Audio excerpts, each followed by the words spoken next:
গত 4 তারিখ বিকালবেলা ছেলেটা আইছিল এখানে তার দাদুর সঙ্গে বড়ি বিক্রির জন্য, ফুল বড়ি বিক্রির জন্য এই নারকেলকুঞ্জ পিকনিক স্পটে। তো যেহেতু 4টার সময় পিকনিক বন্ধ হয়ে যায়, সেহেতু সে বাড়ি ফিরে যাইতেছিল তার দাদুর সঙ্গে নৌকা ঘুরে।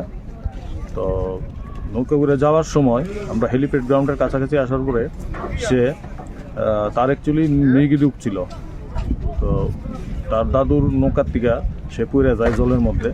পড়ে যাওয়ার পরে তার দাদু চিৎকার করে সবারে জানায় এবং তখন এখানে স্থানীয় যারা এখানে বুট চালায় তারা এবং পরবর্তী সময় আমাদের ফায়ার সার্ভিস এবং আমাদের disaster sub division disaster team অনেক খোঁজাখুঁজি করে এবং পরের দিনও আমাদের এখানে এনডিআরএফ আসে এবং এনডিআরএফ এসে অনেক খোঁজাখুঁজি করে। গতকাল পর্যন্ত অনেক খোঁজাখুঁজি করে, কিন্তু আজকে সকালবেলা ভোরবেলা তার এই যে দেহটা জলের মধ্যে ভাসমান অবস্থায় আমরা পাই। কটার দিকে পাওয়া গেছে?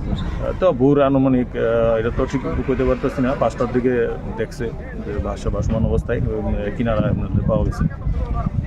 তো স্যার, এই যে কিছুক্ষণ আগে আপনি বললেন যে ছেলেটা একটু অসুস্থ আছে, তার কোনো সার্টিফিকেট? তার দাদু দেখাইছে আমাদের। কি সার্টিফিকেটে কি? এটা অ্যাকচুয়ালি তার মৃগী রোগ আছে, চিকিৎসাধীন আছে।